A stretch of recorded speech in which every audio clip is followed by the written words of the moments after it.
با درود و سلام بیننده عزیز، برنامه اخباری آزادی را پیشکش میکنیم. من مومن احمدی هستم. خبرهای جهان تاجیکستان از روز 6 نوامبر. فشرده خبرها. دونالد ترامپ امروز با رهبران 5 کشور آسیای مرکزی در واشنگتن گپ میزند. وزیر کارهای خارجه آمریکا اعلام کرد که به آسیای مرکزی سفر دارد. من نقشه دارم سال آینده از 5 کشور آسیای مرکزی دیدن کنم. شاید این سفر یک هفته دوام یابد. ما باید همراه شما برای عملی شدن آن کار کنیم. مخالفان تاجیک میگویند در طول 31 سال سرقانون کشور تنها به نفع پرزیدنت امامعلی رحمان تغییر کرده است. شما هر ساخت دولتداری را قبول نکنید، نتیجهش همون میشود که به نفع یک نفر، یک خانواده و مردم همون گونه که به حقوق بود باقی خواهد ماند. نزدیکان یک کارمند ساختمان نیروگاه راغون شکایت دارند که او در هنگام کار معیوب شده است ولی برایش کمکی نمی‌کنند. یک ترسید گمودیم بخدا وزلمی مبلغی نیست که مثل ما کل دوری را بگیریم. امامعلی رحمان و 4 رهبر دیگر آسیای مرکزی به واشنگتن سفر کردند تا با دونالد ترامپ پرزیدنت آمریکا دیدار و ملاقات کنند. در همین حال امنستی اینترنشنال، یک سازمان حامی حقوق بشر، از رئیس جمهوری آمریکا و اعضای کنگره خواسته است که هنگام صحبت با رهبران آسیای مرکزی رعایت حقوق انسان را در مرکز گفتگو قرار دهند. ملاقات امروز در شهر واشنگتن باید برگزار شود. از همکارم مرگو بوف در واشنگتن پرسیدم که رهبران آسیای مرکزی با دونالد ترامپ در چی باره گپ خواهند زد. دونالد ترامپ رهبران 5 کشور آسیای مرکزی را در یک جلسه بلندپایه در کاخ سفید استقبال می‌گیرد. این جلسه دهمی منطقوی بین این کشورها است که با نام C5+1 معروف است. از خبرنگارمان در قصر سفید پرسیدم چی مسائل قرار است در این نشست بررسی شود.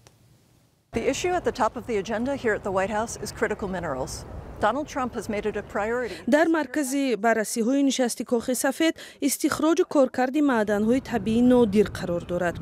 دونالد ترامپ دسترسی بیشتر به نوهای نادر معدن و ذخیره های را که برای امنیت ملی مهم ارزیابی می شوند در اولویت قرار داده است. کشورهای آسیای مرکزی کانهای غنی نوهای مختلف معدن به مثل اوران، لیتی و ولفرام را دارند که در استحصال سلاح استفاده می شوند. در نشست نه فقط موضوع اشیاء خام بررسی می شود، رهبران همچنین درباره توسعه راه‌های تجارتی منطقه و ظرفیت آن برای کارکرد ثروت‌های زیرزمینی آن گفتگو خواهند کرد. تشکر از خبرنگارمان مرگو بوف که نشست پرزیدنت ایالات متحده آمریکا دونالد ترامپ با رهبران آسیای مرکزی را در واشنگتن پیگیری دارد. در برنامه‌های آینده تفصیلات این ملاقات را نشر خواهیم کرد. دیروز در دپارتمنت دولتی ایالات متحده آمریکا کاتب دولتی مارکو روبیو وزیران امور خارجه 5 کشور آسیای مرکزی را به حضور پذیرفته به این مناسبت یک جمع‌آمد دایر نمود. در این نشست مقامداران ایالات متحده آمریکا درباره دورنمای همکاری‌های آمریکا با کشورهای آسیای مرکزی تبادل نظر کردند. تفصیلات در گزارش همکارم کیومر سیاتو.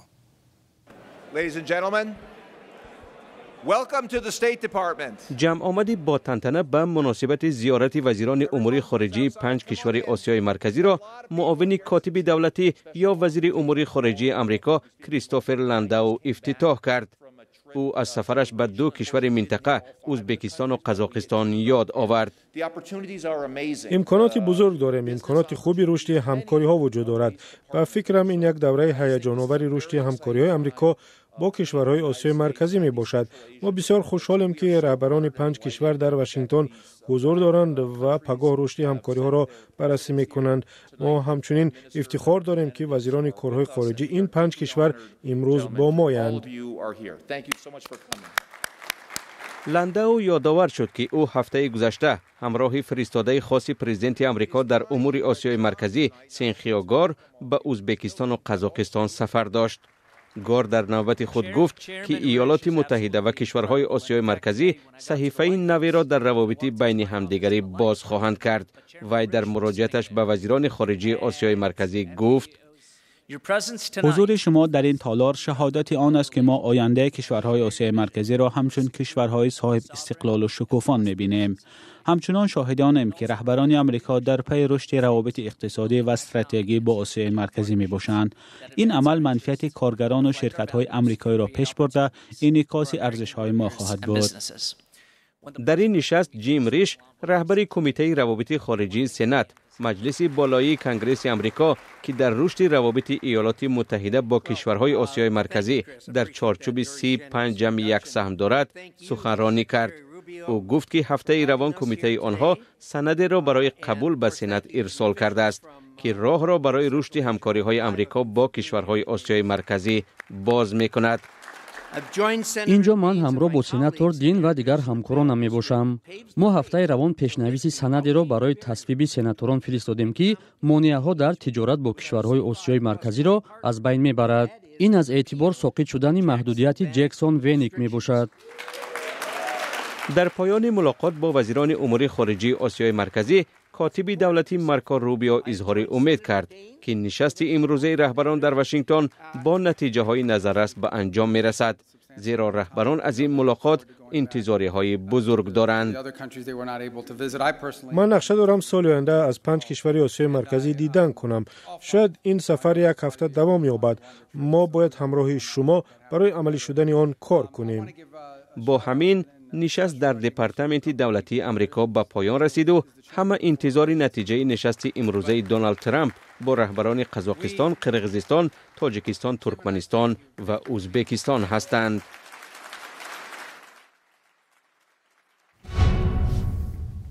برمیگردیم به تاجیکستان. 31 سال پیش در این روز در تاجیکستان نخستین سرقانون زمان استقلال قبول شد. این مهمترین سند در تاجیکستان است که شکل دولتداری بر اساس آن ساخته شده است. مخالفان میگویند سرقانون 3 بار به فایده پرزیدنت کنونی تغییر داده شده است. طرفداران حکومت نظر دیگر دارند.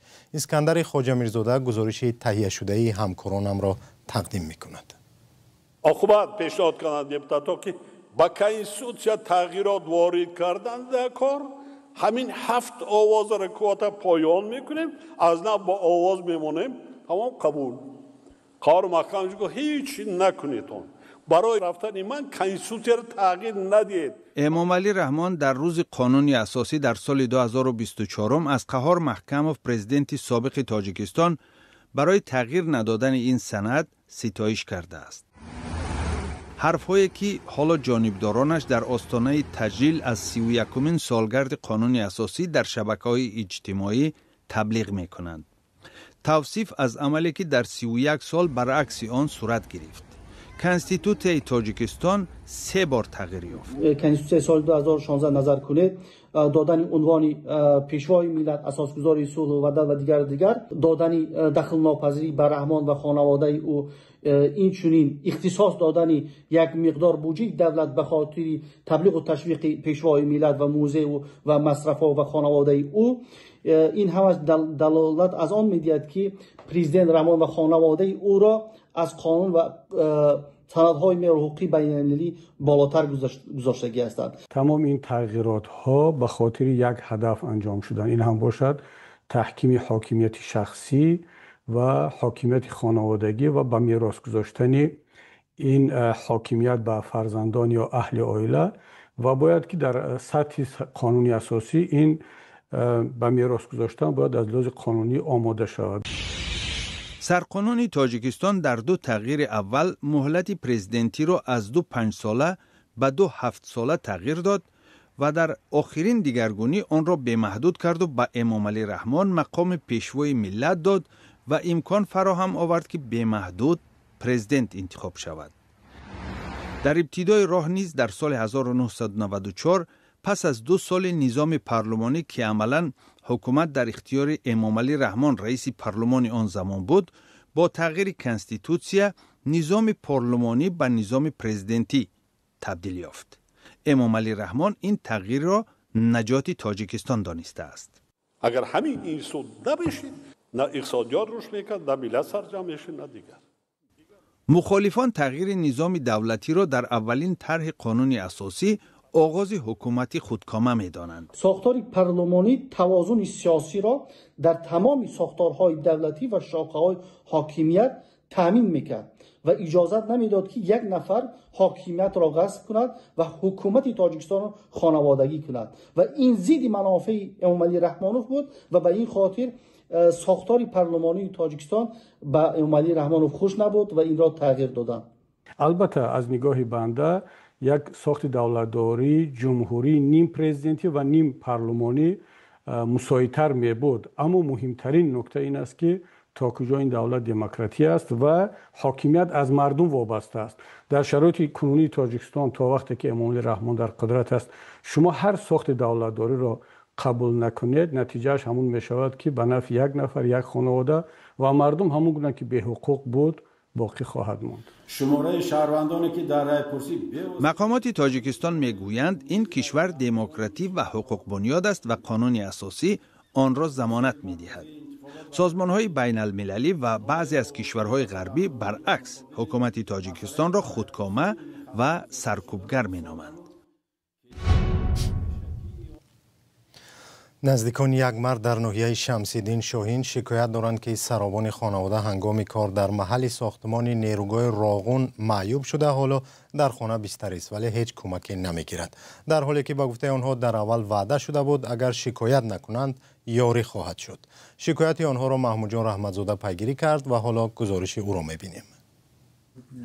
تا ماه ایون امسال سبزعلی محمدعلی نانآور و پرستار خانواده بود. حالا برعکس 5 ماه می شود خانواده او را نگاه بین می کند. در ساختمان نیروگاه راغون هنگام کار پرمای کو سبزعلی رو پیچاند. اعضای بدنش شکست و با همین روی بستر شد.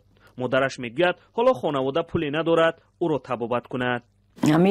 امی بچه میخرون میپوشمونه کلین منوالی بچه منوالی شون پنسیونر خدم کسالی امی میخرون میپوشمون خیلی که ترشید گمودیم بخدا اوزلمی مبلغ نیست که مثل ما کل دوری را بگیریم.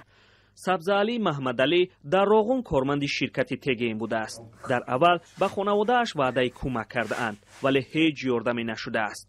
آنها میخواهند شرکت برای تبابت و به پا خیزاندن سبزعلی مدد کند. پرزیدنت جمهوری تاجیکستان و رستم امامعلی خواهش میکنیم که امیرا یاردم کنن با یکم دولتی که برای سوش کنن. همین نونتی و آتی ما میاد دیگه ما هیچ که ما امکانه نداریم. حالا به او همچون معاش مبلغ معین از سوی اداره ساختمان راغون پرداخت می شده است. خانواده‌اش میگوید که این مبلغ را هم بعد شکایت‌های زیاد دریافت کرده است. اولش یک مدت گذروندن، دعوا کردیم، مراجعت کردیم، اولش گذروندن 3800 دلار جون هیچی نمیشه. وقتی میریم همون مزه میخریم دورو سفید کونه می 5 پیسه هیچی نمیشه. رو برای میخدونم چه ایستودیم. 2 سال پیش سبزعلی برای کار به راغون رفت. در اول بافنده ارماتور بوده است. بعدی حادثه ناخوش او را در بیمارستان راغون بستری کردند. اما ولادت تا بالنسای راغون خواب بودیم 14 روز. بعدی بود بیمارخانه شنبه آمدیم خرابولو. بعد همجا پیرسه کردم استمرار شکسته بود آهنش ماندن دخترش. از خواب بسیار حالا در پشت سبزعلی زخم پیدا شده است. اما مادرش باور دارد پسری 26 ساله شفا می‌یابد. برای تبابت به گفته مادر مبلغ زیادی در کار است. وی می‌خواهد شرکت کارفرما به خانواده سرمایه دهد تا پسرش را برای تبابت به خارج برد. برای این هر روز به شرکت مراجعت می‌کند، اما از شرکت پاسخی نمی‌رسد. راغون یک ساختمان دارای اهمیت عمومی ملی اعلان شده است. سپاس که تا این لحظه ما را همراهی کردید. در صفحه تیک تاک و اینستاگرام رادیو آزادی ویدیوهای بیشتر نشر می‌شوند. در صفحه تلگرام رادیو آزادی در شکل کوتاه خبر و گزارش‌ها را خوانید. صفحه یوتیوب آزادی ویدیو و فیسبوک رادیو آزادی هر لحظه با مطلب‌های نو می‌شوند. با رادیو آزادی بمانید.